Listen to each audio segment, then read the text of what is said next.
What's going on, everyone? It's your Rifle here, and thanks for checking out my Destiny video. In this video I'm going to be going over the second part on how to get the Sleeper Simulant, and this will actually get you to receive the exotic heavy fusion rifle.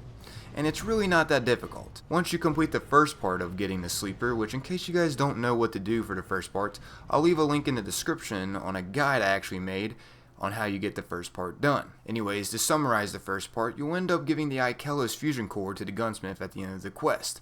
Literally the next reset that happens. Not a complete reset, not on Tuesday, but just for the bounties and such.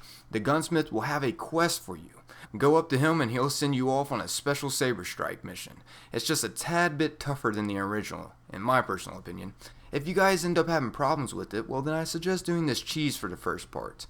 When you have to defend the war sat on the strike, you can just wall breach into the side of the mountain down here. And once the war sat is completed, you can then just wall breach out of the inside of this mountain, if that makes sense. Hope that helps out. Anyways, once you end up progressing through the strike and end up killing the saber boss, you'll receive the Sleeper Simulant weapon frame. You want to then return this to the gunsmith and he'll give you the Sleeper Simulant. It didn't take too long to fully upgrade. I only had to use about 10 motes. Maybe a little more to have this fully upgraded, but not much more. Anyways guys, this weapon is actually not as good as I anticipated, but don't get me wrong at all. It can definitely deal some heavy damage, and it has a nice range for it being a fusion rifle. But before I show you all the damage tests, here are the perks with it. It has CQB ballistics, smooth ballistics, hip fire on this, speed reload, custom optics, injection mold, and lastly the activate Ikelos, which allows it to bounce off multiple surfaces, which I believe that is 5 surfaces it can actually bounce up to. For the damage, I was doing some massive freaking damage against the tier 3 ogre anyways in the Court of Orcs.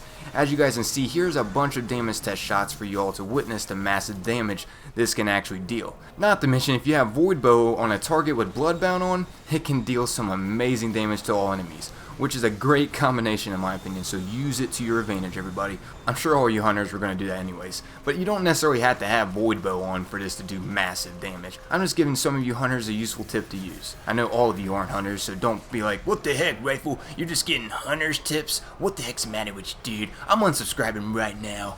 You favorite hunters, Rifle? What the freak? No, I'm just kidding. But that's about wrapping up this video, everyone. A question I'm going to leave you all with is, do you believe the Sleeper Simulant is good or not good?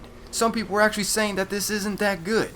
But what's your honest opinion? I'd like to see it in the comments, everybody. I'd like to know what you actually think about this weapon, and what you think is good, and what you think is not good, if you feel like typing it out anyways. But this has been your Rifle, and as always, I'm going to leave a friendly reminder for you guys to leave a like, and or share the video if you're feeling really generous with your old rifle. It is much appreciated, everybody. And remember, Guardians, to stay safe out there, and try not to sleep in pee. Peace out!